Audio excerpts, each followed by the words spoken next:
Congolais nous sommes retournés surtout dans Zando. Savons les coques. Biloko nyonso na serenge comme 1500 et 1500 et comme 1500 serenge ya kochuba. Savons les coques. Il y a conséquences à monter à mabena bino lelo boko mo sekelo balinga. Biso sali. Boutique économie par terre. Ndana yebiso que no économie ezali ngana yoto yebi que no économie ezali bango mtu ba boma mboko. Po mikolo ezali ebundeli e matitalo e boba. C'est-à-dire tozaki na système au moins ba crise nyonso yaka na ba biloko nango. L'air ya vie sa kombi ba pesa sa kombi. Mais ko komi siko ya muke makasi ne bazo benga ngo ibunde. Pendant que l'élection est aux alatés techniquement sur tout le monde qui élection aux alatés. Papa, biwa seni vandité, nettoyage affiché électoral exacté, aux hommes qui techniquement élection est moi pas si peu ça là. Tokotikelo ata déserte. Yo moko comprendre gars que non te. Est-ce que opposition côté carton na lobby boy. Ba beta no carton. Te na yebisio. Tokotikelo tenter. Biso to so bon tala, moni kimia na biso. Bino ko comprendre bino. Mais Bokechua Yambo bakanga ki. Mais lelo ba libéré Soukaka wana. Les appelés compatriotes congolais quand même beaucoup ndima quand même qui est aussi des gens qui soient contre vous. Il a fait l'opposition à Kabila, il est fait aujourd'hui avec Félix Tshisekedi. Il est match nyonso wana asali po bakanga nani Bokecho et puis ba rapatrier. Est-ce qu'il y a ba loi ya poto? Ya zonzo a poto lokola Afrique. Na sali démarche. Na sali démarche wana. Démarche wana eza Chilombo mutasali yango. Alinga ba rapatrier Bokechua Yambo na Congo pour azo déranger. Oh, a déranger ndenge ni eza ba droit na ye. Siko bango bakangi tant bango ba mindele bakangi raison na bango balobeni. Taliban to benga bango ba Taliban. Yo yebite. Ba oyo ba zalaka na nzete na limité on a se nzete ya limité wana. OK, siko na minute wa Yambo azaki. Azana na Paris. Azana na Paris mais bakozonga kala mingi te. OK. Biso to kanga Bokecho. Abonnez-vous gratuitement sur votre chaîne YouTube congodialogue.com. Abonnez-vous gratuitement sur votre chaîne YouTube congodialogue.com. Il y a Congo Dialogue photo solaka congodialogue.com. Balobi yo nanga photo solo la. Soko ozali congolais ya solo et sengeli otala bobele Congo Dialogue. Donc mona awa bokozo ba émission ya kitoko ya émission ya culture ya kitoko pona mboka na biso.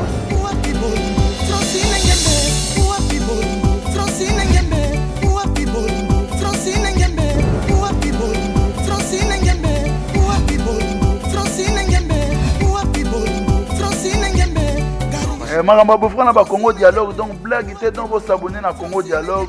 Quand on parle de Congo, on voit directement les solos. Quand on parle de les solos, on voit la dame. Ça dit que Madame Francine Ngembe, ça pour ça canon, yende mokonza ma solo. Pas Francine Ngembe, donc deux fois Maramba beaucoup donc. Congo Dialogue, ça c'est moi qui toko. Puissance ya liloba eleki ya lisasi bandeko balanzi bino nyonso bozuli bakumala ya kolanda biso na nzela penza ya Congo Dialogue tokosili mbote bozala kimia sere ressentir komate ya koloba il faut toloba. India Omar, il est de retour, il est encore sur ce plateau. Boebit ye ala complice na fois na mo boye toloba ata ba omela pema mkolo il s'est créé bon mais tout cela na India force peace force modia ah mon prestige merci mon nzoto squezo bon kimia ndoto kama kambanza mbetoza na fan na kozanga su musala su bien et permettre les bino bofana na ndaku bomona ndenge baninga bane komona la mungi na tongo ake parlement debout alobi azongi yesko bino pe lo wa bozali da bogeraki moi bokeni parlement debout ezate bino bofana awa ovaya na palais ti mo 12h 13h obeti mo tour Cause kolongo na pouvoir et permettre de réfléchir un peu moins bien la population. Bah, écoute, je ne sais pas ce que tu veux dire, insinuer dans ma combo sur le Bawana, mais Moussa Nangaï, autant que on va dire que c'est BD sur lequel on peut peut-être qu'on a beaucoup à dire que BD, Moussa là, Moussa là. Tu as différent là-bas. Différence c'est ça, ouais. Différence c'est ali, surtout longue na stade où tu as la résistance. Tant que tu es en opposition, tu as la opposition scientifique. Donc, une opposition intellectuelle, une opposition instructive et républicaine. Donc, nous avons besoin de s'opposer contre le gouvernement. Makambo, nous sommes libres pour nous, nous décision nous corriger en gros. Nous sommes surtout l'opposition vandaliste. Oui, on a beaucoup tout ça. Moni, bango provoquer et l'eau tout ça en gros. Ce qui est économie a besoin de faire terre kolo ya bato bafana na séance te zomona bato bavanda na séance te batape perdeti na batete la banzete za non manzete ezali kote wana sous les bois yango biso tobenga soki sous les bois ezali na kote wana bafandaka wana yo moko to oloba awa ke non biloko na bango wana bazobenga nini batete la te nalobi biloko wana bazokobenga benga wana opposition pasi yo bokomonge na séance te na ebisi yo biso tokosala biloko wana te tokosala mayele omoni mikolo ndenge tozobeta bango mwa basebele mwa eza dada tokosala biloko wana te pourquoi parce que bango mutu bamema biso na pillage parce que mot d'ordre oyo bapesaka mpo pillage ekota na mboka basala dépillage après kosala dépillage tissu économique na tissu social ekufa oyebi yango oyebi mot d'ordre via apesa mot d'ordre mpo tolia ata mobutu adublaka ye na biringa il faut kokende kopille pillage wana eboma mboka etinda bana baphénomène oyo oyoka les enfants sorciers bango motu biso tokasi ke no jour oyo bakozwa mwa ebonga bakosala défi bakosala économie bakobongisa yango mais tozomona kaka ke non eza kose plaindre eza na projet facha lobi bazosala akosala Afrique akosala RDC monteur eza Allemagne te te wana ezalaki mosusu Allemagne d'Afrique ezalaka bisusu te biso tolobaka mingi te bino olobaka kaka Afrique Allemagne d'Afrique tozolobaka Dubai d'Afrique soki nini boloba na bino kaka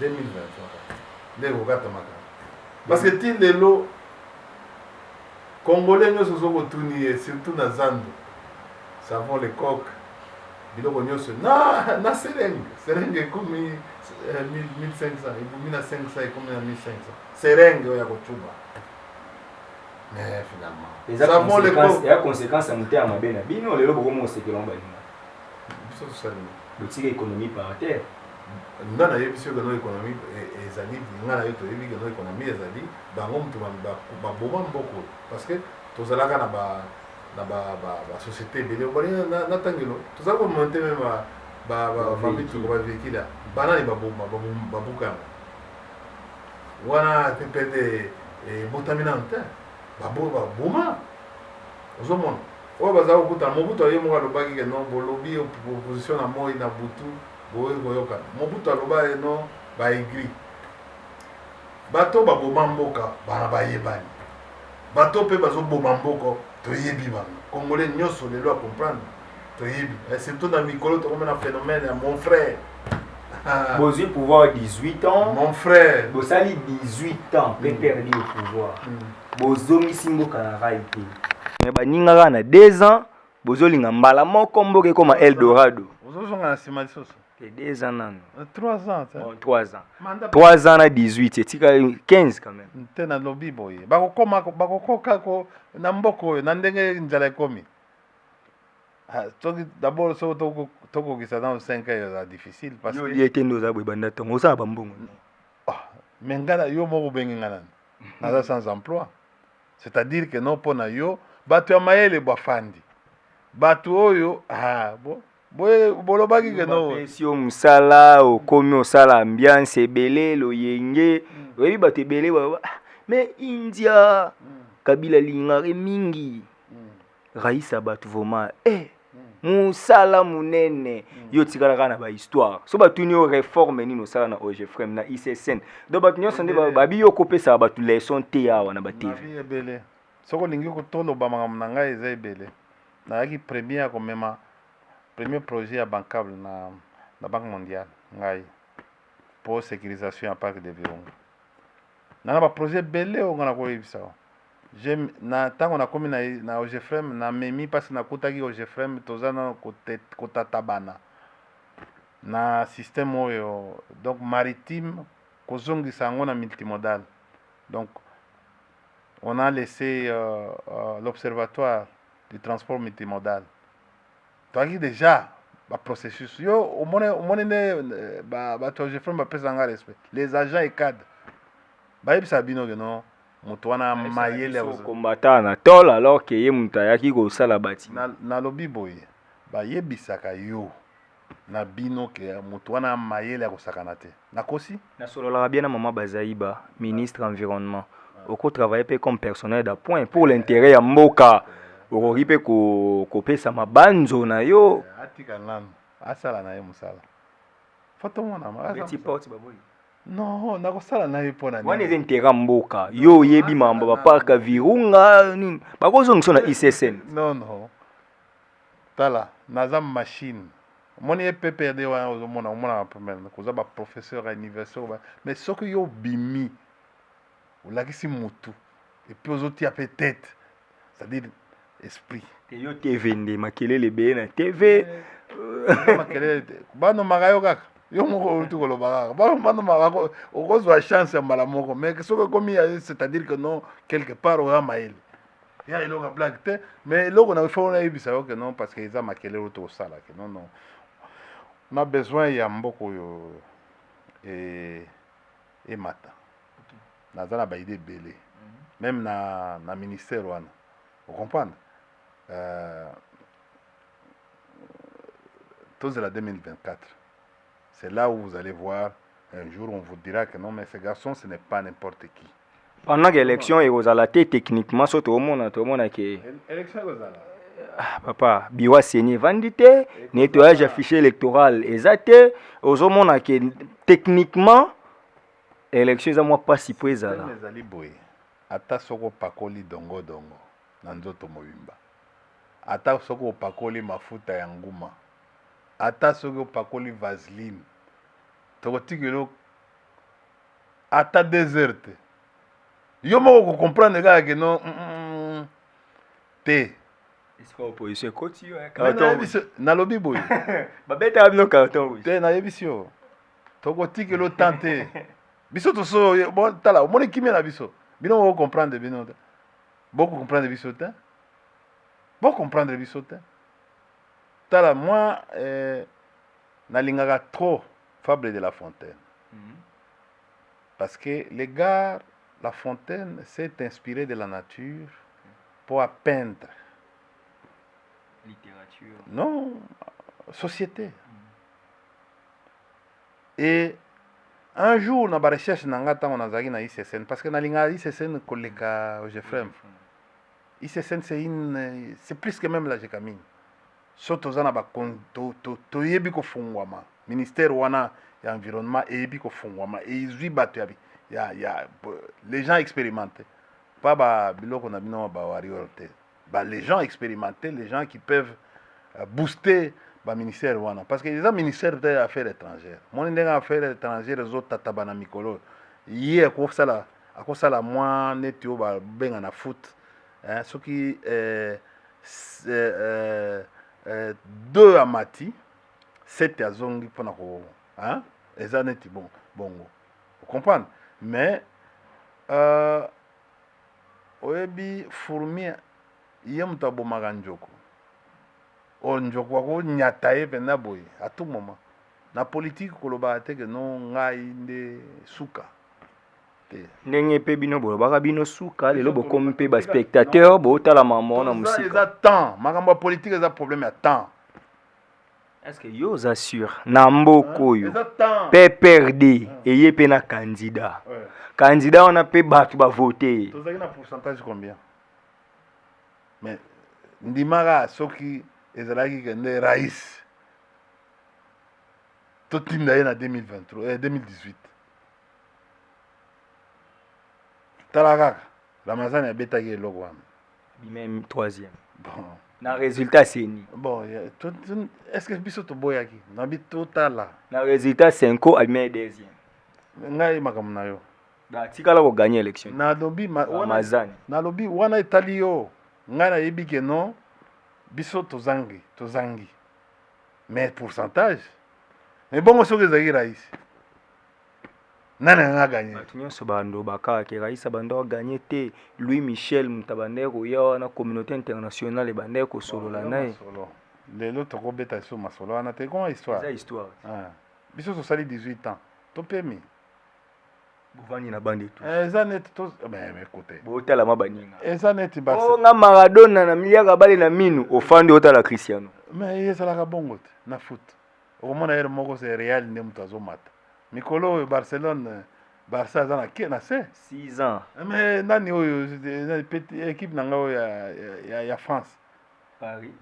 nani ayeba te ke no Paris akoko gagné Barcelone Paris akoma gagné eza jeu ya match tozela te mpo mikolo ezali ebundeli emati talo c'est-à-dire tozalaki na système omoni bacrise nyonso eyaka na babiloko nango na phénomène nango lere ya vie sakombi bapesa sakombi mais kokomi sikoyo ya moke makasi nde bazobenga yango ebundeli mikolo oyo yango nde leson oyo bino bomoni ke boya nango na propagande. nalobi crise eza na Congo koleka même époque ya Mobutu.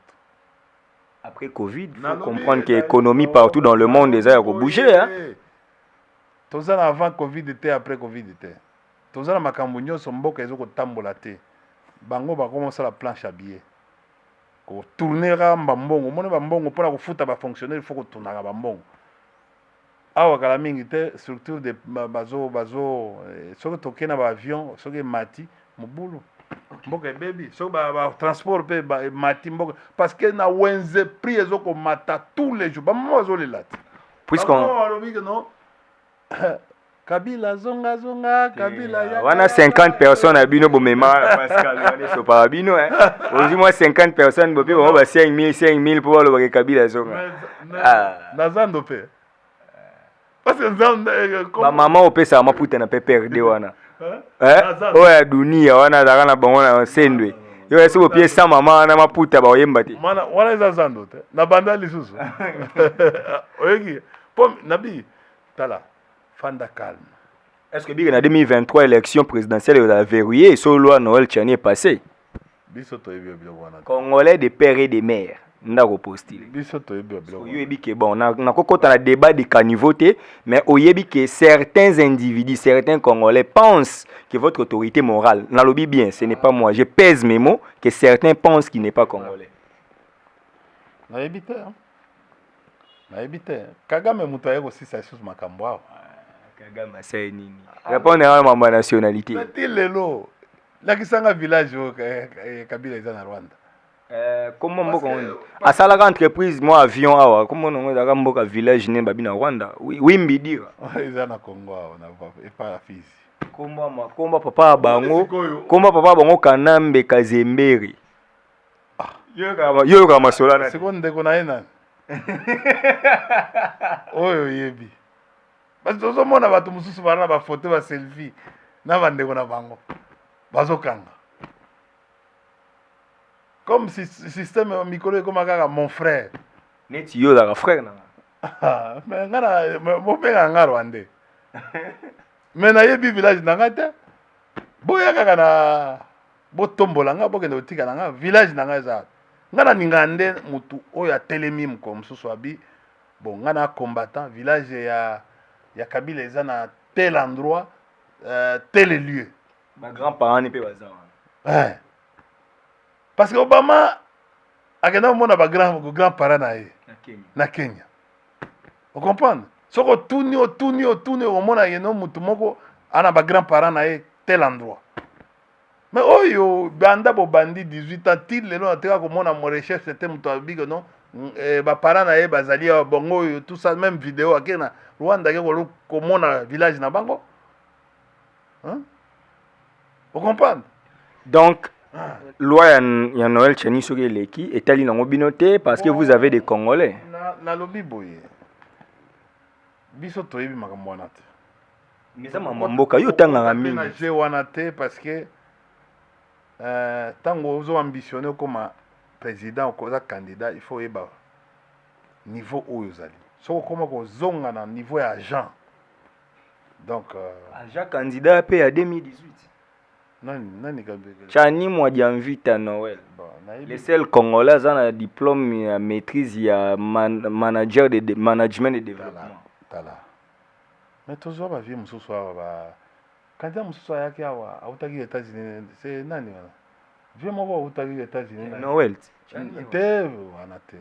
Na vie moko azaki non vie moko aki aka na parti moko quelque part awa via yutaki na États-Unis kana ba élection Oscar Kachala akena kamona ga élection ya mine na tricage sali des cycles électoraux amona malamu kenda na mais ayoka asala campagne à l'américaine Kabila kanga ba avion na na ozana mais parti ya batuna yo wana ba fanda bazanga parti ni vraiment politique samba zo la politique samba so ba memi koto koma IDP so ba ke kote o kema te so ba pesio moi eloko tala koza ba to oyo biso to yebi bango na politique ya wana Congo to yebi ete il ne représente rien même journaliste aux la base na ba to ata mi balé mi sato ba kolanda yo mais yo makelele ya télévision kaka biso ba india o so yo ok na bandal o sentir so na zoate oh ba vota koti.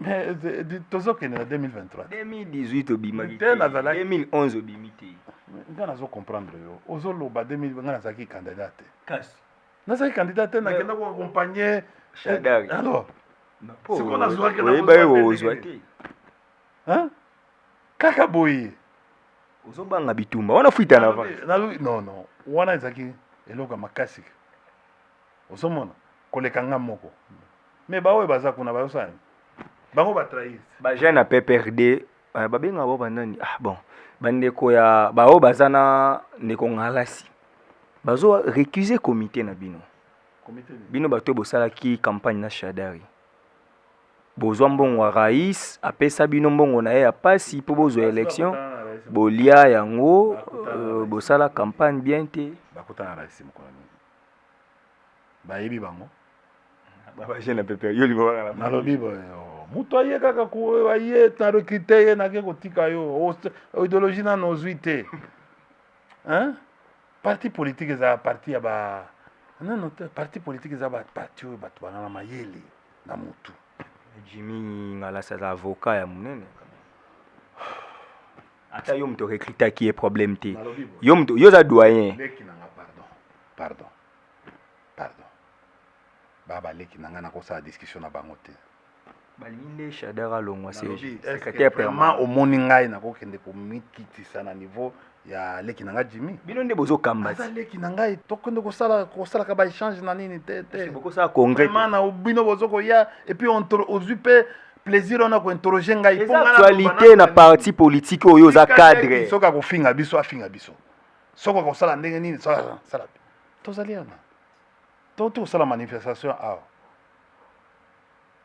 président atindi mwasi na ye bon mwasi na ye avant azwa parole asengi autorisation epai ya mo ya oyo secrétaire permanent alors ba oyo ba cadre oyo nini tout ça ba député oyo bazongi balinga bakende kuna mokonzi alobi non il faut Shadari ayamba bango po bazongi bakosenga pardon po bazongi oyo bauti na ye nani union secret combien mais nayebi te est-ce que tokoloba lelo eza mitema tokomona siko omoni place tozokende awa tokomona na bavote oyo tout ça tokomona eza mitema na moi baza na union sacrée na butu baza na PPRD oyo modèle ya impère wana servir et non se servir tomona place tokosuka même gouvernement yo ozomona même gouvernement oyo ezosala mosala gouvernement bawarrior musala makasi nani ministre Tony Mwaba Kazadi abakisi 20% na batu balakisi oyo ministre ya FCC asalaki te. Tony Mwaba bazwi ba NI apesi bango warrior omoni basorti ya baministre ya gouvernement eza mobulu lobi je dit Tony Mwaba beti abambani ti anga longola soki secrétaire général moninga na yo ya fonction publique aboye oyoki makambo wana te baencercle basoda baye bapolicier baencercle secrétaire général la fin c'est-à-dire que non on t'humilie procédure mabe procédure mabe secrétaire général au ministre non et puis tala opposé quand on a problème au sein y a unité à conseil des ministres c'est un secrétaire général poser ce problème au sein c'est une carrière. Oui non mais tu peux poser avant de les suspendre tout ça dans l'instruction est-ce que Tony a lobby a sali bien selon toi et puis il dépend de la fonction publique. Est-ce que tu peux faire des choses comme ça? Par contre, c'est Tony qui peut être sanctionné. Oh, Mouzou Akenda qui na campus au Banamagamba Silabis. Mais Silabis c'est hindi sous na campus à Kosanante. Oyebi yango? Excellence Moindo Nzangi Butombo. Oui, hein? Moindo Nzangi. Nani? Butombo. Oh, azaka na Goma, Eli ya Goma. Butombo. Nini? Pasteur comme yo da na komba wa Congolais te Omari ko la ba Soudanais neti yo boy babino ba côté na bino Zambie Katanga bwa kota Zambie pasteur bondongo na ngana comment comment oya mutu na ngaya INC nani nalinga ya mingi chatumba na pesi moto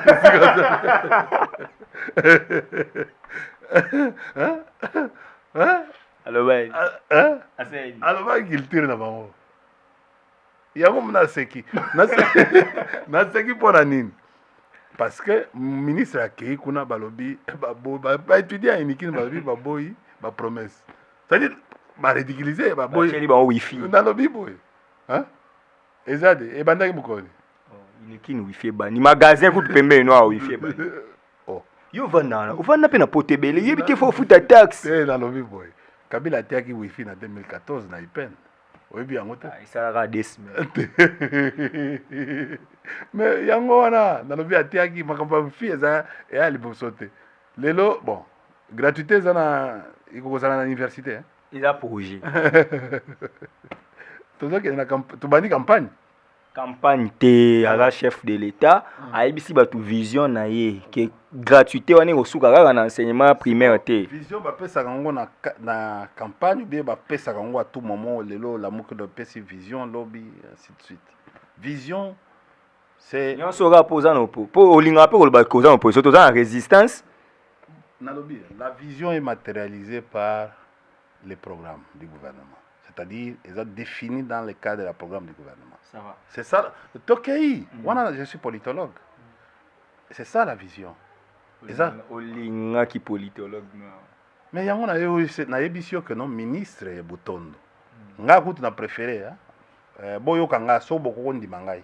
Basa la permutation.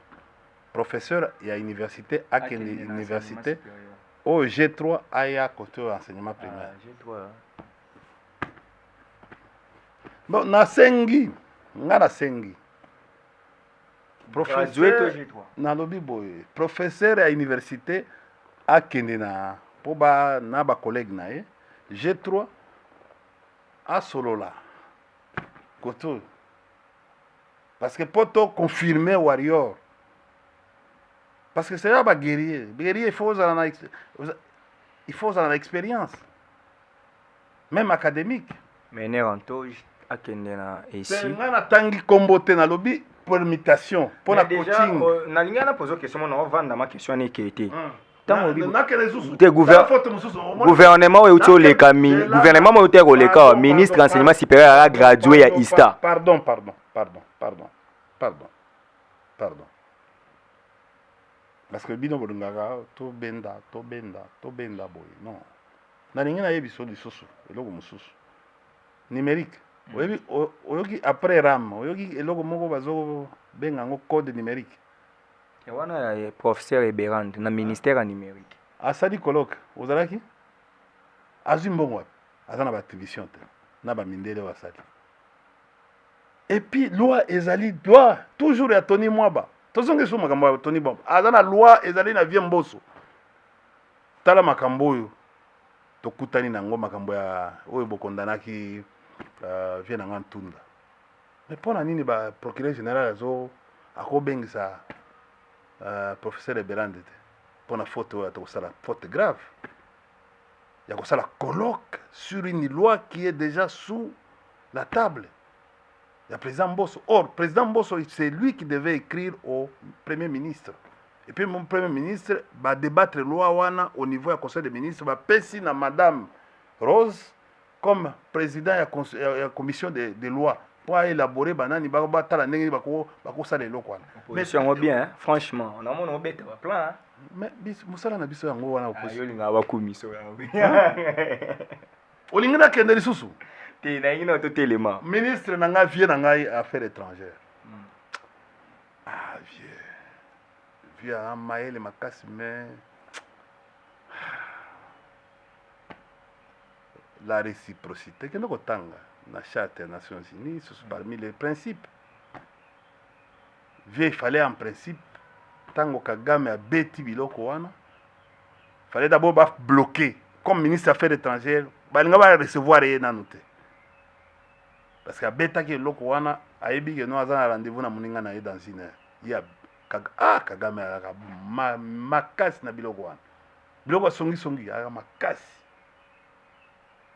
Vous comprenez? Mais a humilié biso avec arrogance na ye oyebi.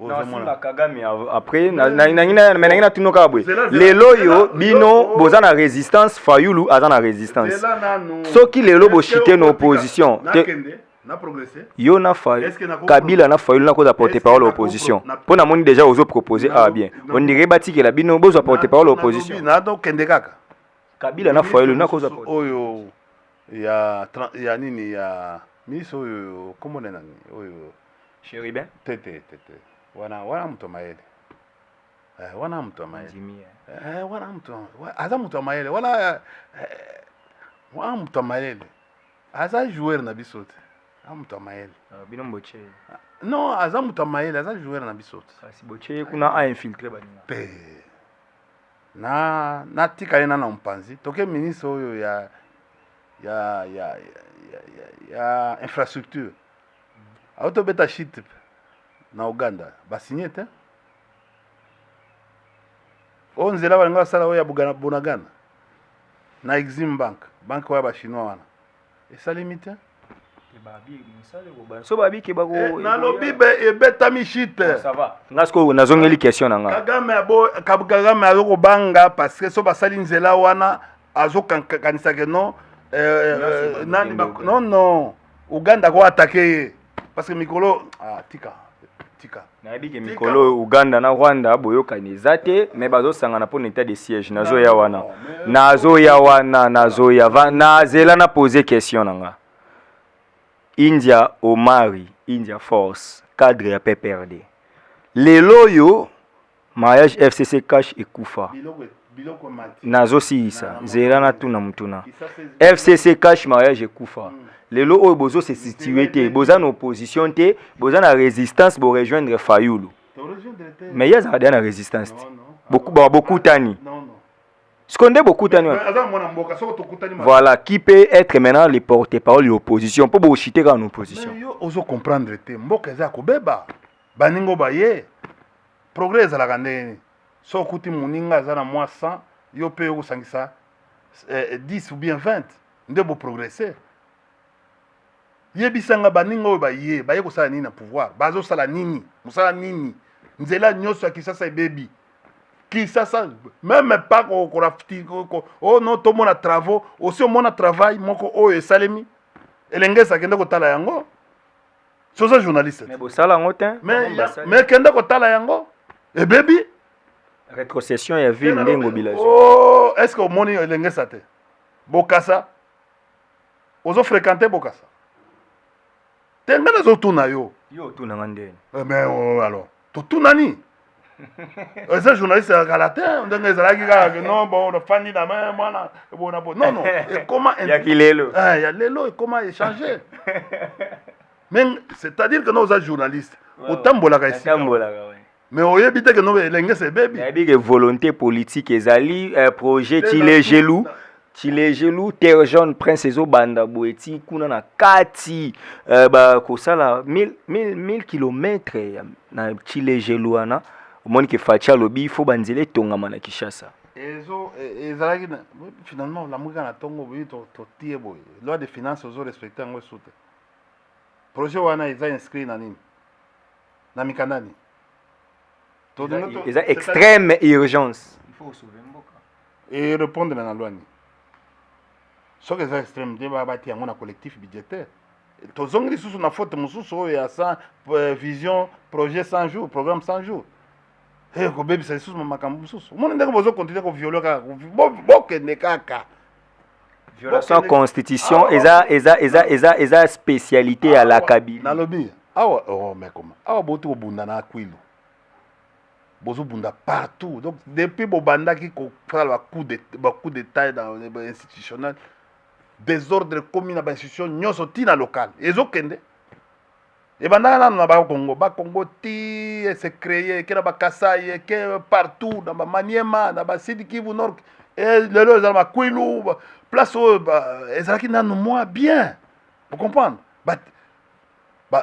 non moi papa depa zoe sa bino pasi écoutez zoe koma nga kutu nga zoe na oke sute esili parce que ndenge zoe azali wana akoko azala même candidat président de la République parce que na succès mutu tout makambo na ye ayebani baoluka aloba pe na TV a expliquer papa bolukeleka mwa dossier ndenge bozalaka wana bolebisi zelanu ntango oloba bozo babongo otala nga to ozotala bato ozoloba nalobi boye tozaka na système ya mikolo oyo bino bosouffle kaka IGF bosouffle kaka IGF non est-ce que bokolukela ye mwa dossier moko ata ya 200 ata 100 000 omoni nde modele bosalaki na Manjolo na ministre Manjolo ata 50 bolukeli ye kaka mwa dossier ya marque wana 50 000 pourquoi parce que soki dossier ezali na epai ya IGF comme IGF azali ye moto abengaka bato bamboto mais aza judiciaire c'est-à-dire soki adononce moi là ezali et c'est ça la réglementation tata wana mino momonaka non azolia ebele abundela mboka azozongisa mbongo alinge te Gilles tata kende na banque centrale kende na institution oyo ya bancaire otuna tous les dossiers ezozongela na pourcentage wana ba recherche bosali comme opposant mais nalobi c'est ça ce qui est réel même le lot so za na dossier moko ya douane yo yebi oke dénoncer kuna ba katolo pourcentage ndenge bakatelaka ye ça s'appelle dans un cabinet fiduciaire. Est-ce que yebi que Richard Mouyej Mangenz Mans yépé dossier zana IGF année mati détourné une dizaine de millions wana petit nom tabeti yango azana ba fuita contacta ki IGF Pero a contacta ki IGF ba ebisi que détournement ya une dizaine de millions yo zo mona te IGF mikolo yo afundaki azofunda bato ye moko na télévision ye moko na kufunda bato ye moko na télévision c'est-à-dire que non quand quelqu'un commence à passer à la télévision pour chercher à se défendre c'est-à-dire azana raison anini aza convaincu te ye moko azana no convaincu te bon et avec la nouvelle technologie so ba betu eloko na média yo pe faisons na média il fait que comme on a Pero Pero na lukaki ba information sur Mouyej. Non, c'est quand même notre travail. On a bien. Ah oui, ça travail na ye. Na monaki nani apo ipan attaché à IGF Mikolo azakuna. Bazo monter ba yo peso komi place mobo chenga conseiller en communication to attaché de presse. Non, bon, ngana tuni yo na to yebiso lelo. Yeba ke non IGF azali fiduciaire. Kende ko luka mo wana tuna ba économiste ba financier ba bengelo vie kitenge yezu bo nakota biloko vie banda asali tweet moko o bato nyonso babimba lo to comprendre que tweet ne facilement malo auto tweeter kaka azaki akomi na français ya ba sidiste alors que non nani timbo muko nazali mais paix à son âme banza mukalai sungu paix à son âme grand prêtre yo siko lingo kota baje ya kitenge yezu po yo po bando yebisa biso fiduciaire kene na dictionnaire yo po ozi cours o bando tinda biso na dictionnaire mais na lobi boye salande calme na zo ninga nde oza calme ngalo na za calme yo oza calme bozo ane alkelanga mambo mais ya 15 millions oyo ya babiloko ba pétrole ya ministère de l'économie ezandeni IGF akotala lango te parce IGF azalaki directeur de cabinet ya Kassia oyebi yango po makambo ya longondo eteni dossier yango eza John Ntumba Wantumba formation professionnelle ezani dossier tata yo pe ba yo fongo yo dossier ICCN yo yebit wana biso na ba ifasik no eba no préparer mémoire so India force à koti donc na ebité ko ngalo te uti loin petit hein tamo na zo ya ko sa ba conférence na ici bon déjà ba époque hein petit na yango ozo mona te na ngona makokoli na bi India force mais leki pardon limbisanga na ubenga yo oyebi la linga mote no provoquer limbisanga eza ambiance des ambiance mais na ningi na yebiso ke no baba nanano ya eteni so ba sisi eteni ba mati na présidence. Rwanda doit soutenir l'état de siège. Paul Kagame à Lobiboye. État de siège. A minimiser ndeni. Ninga bia chabino poa. A minimiser. À minimiser. On se mona. À minimiser. Est-ce que selon Paul Kagame non crime et salamate na Congo, il y a eu aucun crime. Ezamawa.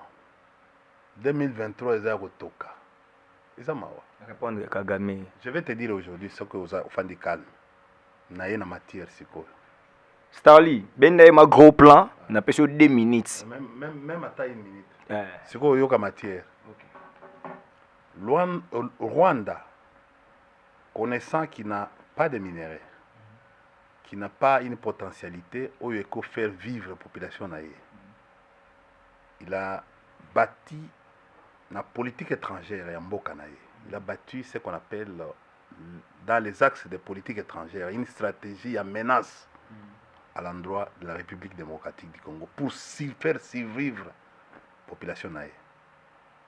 Il a construit son armée capable d'intimider, de menacer. Menacer ne signifie pas seulement entrer en guerre, non, c'est menacer. Alors, 100 000 hommes d'armée. Il a construit son armée sur base de la menace. Et c'est de la même manière il a fait ça. À côté du Rwanda, l'Ouganda est capable de frapper le Rwanda dans 3 ou 4 heures. Mais le Rwanda a construit un lobbying international qui lui permet d'être fort au niveau des pays des Grands Lacs. Avec écran, la RDC. Et Moussa Naïza a menacé. Il a compris. Tala tiamato ina yo yokalelo. Amoni que pour la première fois malgré le gouvernement Yokota malgré Nini, to se mettre bisognos d'accord pour te soutenir état de siège. Mais malgré que non moi Kokoso Ezali sur le plan yaba Mikanda, hein ba viola qui article 85 à son dernière année loi sur la modalité et application. C'est pas un problème. Mais non, la Congolité avait primé. India voulait aussi que la paix règne. Tikangana yoka. Rwanda akoma mona armée na biso ekoma kozwa mwa localité banini tout ça depuis ba petit wana ba ekoli wana ba telemelaki omoni depuis ba kolé ba telemelaki maire ya ville ya Beni mwa kimia ekotaki akoma mona biloko wana Rwanda eko beta eloko ya betaki tango président abengisi ye baya kokutana une heure avant petit biloko wana pona ko panza ba congolais pona ko tia les congolais contre leur chef, opposer les populations, opposer la communauté. C'est ça qu'il vient de faire. Extraordinaire, à opposer la population contre Mokonzi Mboka. Et puis à Silisi Wana, à Mipengi, Nazali, Elombe, à Kei, à Kotala. Abenyepe, mon frère, tu vas bien? Vous allez bien? Mais c'est terrible. Non, mais quand même, c'est votre frère, les bons voisinages. C'est terrible. Fachi, Abenye, mon frère, how are you? Yabi, oui. Yoka petit nanga. Ennemi à Congo. Messieurs les journalistes. Messieurs les journalistes, Steve. Kambanga. Ennemi à Congo. Lelo, ezali Rwanda. Nakosi. Mutoa bomi. Batoawa. Les millions de gens à l'est. Oyoki nanga biloko ezosalema na Bukavu. Bukavu ba lobby fini ba biloko ya Rwanda ekotana na Bukavu ba banda consommer lisusu te. Makambo wana oyo yuti esili. Eloko wana oyo parce que biso tala oyebi ba population est hein. Loba makamu nyonso ko défendre ko défendre Kagame te. Oko beta maksono nyonso ndoko zo beta mais ko défendre Kagame te parce que mobomi mutu asali mabe oyo azoko yiba ba minere na biso oyo ba mbonsomi na biso eza ye ezala na poto ba combattant ba nini soko lobi ke Kagame aza mutu malamu ba kolyoka yo te Azaki obligé quand même ya koboya parce que yo so ba episio India yo bomangi batu yo ndi matin yo pe foboya kaka. Bon batu tout il s'est défendu à cause se défendre là c'est la justice. Se défendre d'Eni. C'est qu'il faut répliquer bien à Top Congo. À lobby qu'il faut qu'il y ait un tribunal pénal pour la RDC. Et puis il a défendu docteur Denis Mukwege. A minimiser docteur. Ouais, Kagame l'a fait, mais Fachi à côté. Tango biso tozako loba depuis kala ke non. Eza biso te mutolinga boma mutu wana ezali kuna. Lelo e monani. Et monani. Vous n'allez pas vous mettre en défendant. Vous comprenez? Il faut offensif. D'ailleurs, Koutou, Tala, Boussali Mabé. Moi, je pense que non, l'initiative, il y a Ndegonanga ou Lusako nous a très pressé. Il fallait suivre les normes, il y a diplomatie. Il fallait azela, ou là où il y a un président. Il fallait, et banana, un président a interviewé le président. Ça ne se fait pas comme ça du tic au tac. Il fallait azela la procédure. Il fallait tiquer là-dedans, non? Ministre des Affaires étrangères a géré l'opinion publique interne. Et puis, le président Kouya Koloba avec beaucoup de ça. La diplomatie, c'est la ruse. Il faut être rusé. Il faut être capable de convaincre. Ce qu'on est capable de convaincre, c'est le discours et comment Moboulou. Et comment Moboulou. C'est-à-dire, on a regardé, quand tu regardes, tu as un message à Kabound. Hein? Kabound est venu vers nous, vers la population, différent dans le message. Oh, bah, parti moko. Mais Kabound s'est fait un Congolais, président, c'est une institution, il a voulu utiliser la diplomatie. Donc, moi, je me suis fait un Congolais aussi. Oui. Non. C'est-à-dire, chef de l'État a salué un risque diplomatique différent de Kabound qui s'est incarné à la population pour répondre farouchement à Kagame. Au moins une fois, c'est pas une Kabound. C'est pas une Kabound.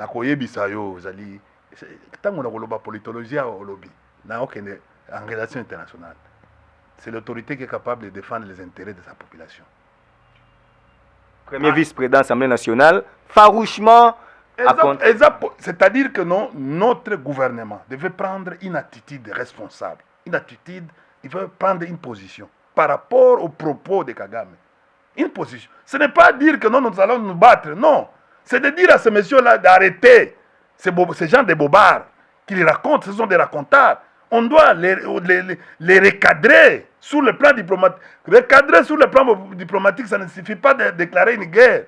C'est de lui dire que non, il y a une fausseté dans les propos. Est-ce que Fachi a dit que je ne réponds pas comme ça, mais au moins il y a eu des crimes en RDC? J'ai dit ceci, monsieur, tu ne comprends pas. Ça se prépare. C'est de la diplomatie, ça se prépare. Les droits de la réciprocité. Okay. Tu es en face, il y a Mutoyo, politologue, relationniste. Oh là, aux autres discuter. Tala, agent numéro 1 des ministres des Affaires étrangères. Oui. C'est lui qui prépare. On comprend? C'est lui qui se prépare. Non, au moni, conférence de presse, tout ça. Ça se prépare. Boya kateye que non, yeka kamboli, non, azam konzina biso nyoso. Totika makambo wana te donc otandra micro à tout moment alobaka. Non, ce n'est pas aussi bien. Et ça peut bien être. Il peut bon. Babi silence à Kabila né les cas qui lui au moins il attendez, vous imaginez tango azoloba azape muto sali erreur moko boy. Toke na guerre. Il peut nous entraîner dans la belligérance. Alors il faut faire très attention. Il faut faire très attention. Au moins, les micros aux autres tendres, il faut faire très attention. Même les bisous. Donc, provoquer. Nakolo Babilo, Moussou se provoquer un show. Il faut créer, oh non, petit abandale, kasaboubou, tout ça, giringiri, matomboki. Et puis, et ça, moi et loco. Il faut faire très attention. Ce n'est pas à tout moment, par exemple, Négabazo Sengabiso, Moni Kabila a eu biso, ma vie, non, bon. Makambo état de siège pour soutenir yango parce que armée wana eza armée na biso. Effectivement, ça a raison. Biso mutu to créer armée wana to construire yango. Yaki armée o ya uti CD Goma c'est Kabila qui a créé l'armée. C'est notre acquis, c'est notre bébé. Vous sauvez la RDC. Hein? Il faut sauver la RDC. Mais bango wana bazo bunda. Ba oyo mususu wana. Qu'est-ce que le Rwanda va venir faire là-bas? Yazana kati wana akwe usani. Même Kenya. C'est bien, c'est beau, bien. Tout ça dans Monisco, tout ça, il y a 20 combien? 24. Hein? À Salinine. Azara toujours na sima. Tokenake awa na Artemis awa, opération ya Ituri. Ba français ba yaki. Quand to long, bisoka to kena front, to gagner localité ndo ba yena ba caméra na ba RFI, tout ça quand ndo ba utiliser ka bato na bango ya, hein? Venez ba collègue na bino wana. Ba agent de renseignement, ba journaliste était. Ce sont les flics. Hein? Ce sont des. J'ai dit, ils sont dans le système ABS Maps. Tu vas voir son nom là-bas et répertorié comme un agent de renseignement. Ça blague. Yo comme aux journalistes, à Memio, ok, dans un restaurant, les CEO, à Bendio Maïlo, à Sali 2 ou 3 fois. Azal. Ou même temps, au moins temps, Kendaki. Azako pesa ba info ya awa parce que a créé déjà ba source naï parmi bino a benga tel là bien bon quelle information boya tali bango ba rekupaka ba tie ba spécial langage tala biloko sala kawana c'est un langage sécuritaire un langage de renseignement mais wana za ko couverture denga zali wa baza wana baza na ma misale belé. C'est bon. India, nous sommes arrivés à la fin. Nous sommes arrivés à la fin. Toyebi ke biso topé ça bango ba information. Toromi na suka émission, mais boké chua yambo bakanga ki. Mais lelo ba libéré suka kawana. Les appels compatriotes congolais quand même beaucoup ndima quand même qui est aussi des gens qui soient contre vous. Il a fait l'opposition à Kabila, il est fait aujourd'hui avec Félix Tshisekedi, il est France. Sur demande là. Il y a bango mokoti babi bazwa qui est comme un criminel moderne babi ba propos na ezaki ya ba menace ba nini moi ba annulation ba tout nani akangiye justice française ayaki ko bebisa sommet ayaki ko bebisa sommet France Afrique 17 18 on attend ba yako chama kelele ende bakanga biso to kanga bokecho to azawana mi ngai na zako ke ne Belgique na zako kutana na bokecho azako ya isika na zali en même temps boya Kabila bokecho ayimbela Kabila te anini hein oh ulikuwa kama bokecho ayimbela Kabila te basangana ba musicien tout nalingi naloba kasi na ikobanga mingi o mama non wana ozoyemba après hein bokecho bakangie na mambo po azosuba nga nazali na mambo asubi ba policier belge baya kokanga ye nde baye kokotisa ye mabulu wana yo oloba kaka makambo Kabila po akaki na mikanda te tuna mutu tu eza teke nembo bakosi non na mambo azobima sikoyo yanga duplex wana ya Grand Sabi mais yango nazoloba ke tuna mutu tu soko tuni ye moko akoyebisa yo abike non événement wana indi azalaka ozomona mais napesi ye esika azali bon soki aza compatriote. Je n'ai jamais été contre lui, je n'ai jamais aussi été pour lui parce que bon, naïe bisaka toujours que non tika kofinga. Ah bon, c'est normal. Niveau naïe, aza limité, c'est normal à ça biloko wana azo sala pe ezo futa pe. C'est long ndenge baninga na balobaka, mais bon, au fait. Et puis, regarde, c'est ça notre société. La physionomie de notre société, c'est comme ça. C'est ça la société congolaise. Il faut insulter. La rue qui dirige les élites. Ok, merci. Bana poto, bakeko tanga kuna na poto. Baza incapable à organiser batuana, batu ya rue. Comment vraiment, mutu ya barabala, à koko ya ko diriger ba élite. Bon alors, on nous compare. En Belgique, on nous situe à ce niveau. Les Belges qui voient la perte de notre leadership. Leadership est ok. Parce que leadership, ce n'est pas ça. Ce n'est pas ça. Bon, il va... Bon, à construire un gars. Ok. C'est ça, non, je dis non. Tala eloko wana. Heureusement, lelo. Kaka baoe ba. Moni abalukeli. Keba na mutu. Moni nenga abalukeli. Ka abalukeli bango lelote. Boketu. Nde aza parmi bato babandaki dado avant. Bon, toko lo bagage non, ba précurseur ya ba combattant.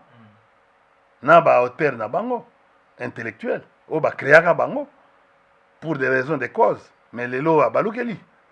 Pour pouvoir éouter pas Kabila. Nous sommes arrivés à la fin de cette émission.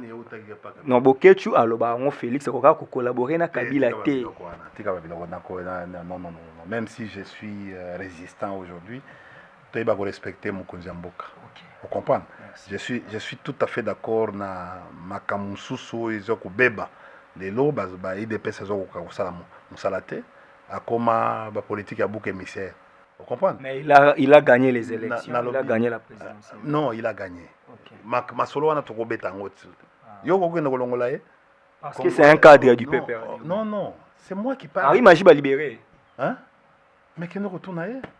Henri Majiba libéré, non? Mais est-ce que souka tala yozo mona nde non soko ke kuna nde liwa aza prisonnier politique. Bosakani na ye soko bino bolembi botiki. Merci. C'est-à-dire que non, bazo kani na biso nyonso. Émission Sili. Ah ozo ya na micro na yo. Na kanisi que non poison ezate. Ozo mona. Ah ozanga. Ndela toni. Ombiaka. Biaka ba koma kotinda bino que non bokende. Yango moni non to koma ko boya. Kuyamba ba journaliste. Na yamba IDPS, na yamba INC, na yamba PPRD, na yamba CCI, na yamba MLC, na yamba na auto se émission na Mishiki. Ba tu en Sing. Na auto se émission na Mishiki. Sing pololo, télévision Sing. E bengi singai na émission.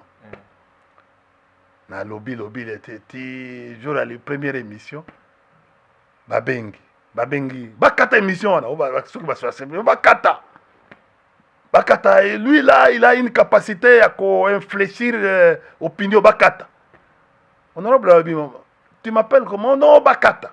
Bon, alors, possible au Péki Sabiso token de RTNC. Botika Biso token de la chaîne Moussou Tomana Koloba. Vous comprenez? Bolobi, RTNC, Bobo, Babomi, quand on a des sons de cloche. Émission, on a des sons de cloche. Babomi, et commis. Vous comprenez? Ce qui kuna. Eza makambo ya IDPS ya IGFT na IDPS était eza jale l'autre. Vous comprenez? De RTNC comme batuku to ba talaka susu ba tala ngote. To bi bon comme bino bolingite toke kuna na sing. Nzoka bon. Eloko ne komane ti ya bango kaka. Deux sons de cloche. C'est-à-dire que kuna pe soko zali ata les diffuser bakuta quoi petit moko za cordon. Ce petit moko wana petit na bango ya limité sur les bois. Azawana bon singi pe honorable. erreur esalemi petit wana luka oyo nini posalaka des sons de cloche te parce que petit wana kobomola chaîne toza besoin la beauté ya démocratie ezali mpe contradiction bandeko na biso oyo baye ya sous les bois comprendre que non biso kutu biso nde tozolinga président koleka bango parce que bango baza ebele batonda ebele surtout bana poto batonda ebele na présidence moto azokanisaka makambo ne akotonga rapide tout ça ils ne sont pas concentrés dans les dossiers. Merci. Mais lelo na monitoring tokome na 325 fautes donc violation. Voilà. C'est par là qu'on doit terminer cette émission. Comprenez que India Omari, c'est une grande gueule. Si on ne lui arrache pas la parole, l'émission sera à 3 heures du temps. Merci India Omari de répondre à notre invitation. Je l'ai dit aujourd'hui devant la caméra. C'est un grand frère que j'aime beaucoup. Si on a un petit na plateau, bah invité na tout na linga bongo parce que biso na Congo surtout ya kinwa mwana bandal. Ata tangi ndenge nini moi ki yankezala kati ya makila Chatumba on yena chabino débat sengi wa mutu na ngai Bishop Chatumba mes sincères condoléances à auto kufela maman en tout cas samedi quand vendredi nde tokundaki maman limbisa ngai mutu na ngai na kosala tout poto kutana mais na linga koka na système ya kilote parce que te wana ezaka kanda po koma tiko ozongisa mambo eleka dala nazwela ngo sanction na INPC koka nazwela ngo sanction ya kilote tes propos azali trop dire jour wana mutu na nga boma Bishop Chatumba le conseiller je vous dis talaka puissance ya liloba eleki ya lisasi olingi waloba nini waloba baluba ba respecter alliance te na bomi te yemuka lobaka mais te bazwe dana INC ba sanctionnaka ye voilà to komi na suka émission d'être les salamegan mais sifa merci éviter des propos tribaux dans mon émission merci tokutani mbalasima c'était Starly Lima à la réalisation de cette émission je disais Odette Lessa je disais Mémé Sifa, je disais voilà Père Louis-Marie de Jésus, tout ce qui soutient cette émission, tous mes partenaires, n'a pas suivi nos mbote. Émission Oesili quand est le peuple congolais mi bundela, parce que mi bundelité muta bundelo azate. Puissance ya liloba et qui alisasi. Merci. Abonnez-vous gratuitement sur votre chaîne YouTube congodialogue.com. Abonnez-vous gratuitement sur votre chaîne YouTube congodialogue.com. Ya Congo Dialogue photo solaka congodialogue.com.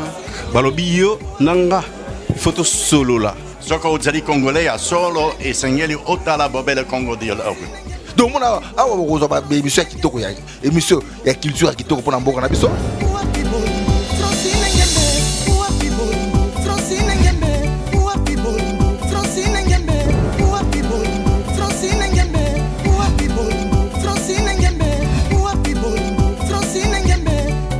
Maramba Bofrana ba Congo Dialogue donc blague était donc vous s'abonner à Congo Dialogue. Quand on parle de Congo, on voit directement les solos. Quand on parle de les solos, on voit la dame. Ça dit que Madame Francine Ngembe ça pour ça kano yende mokonza masolo. Pas Francine Ngembe donc deux fois te mamba beaucoup donc Congo Dialogue, ça c'est moi kitoko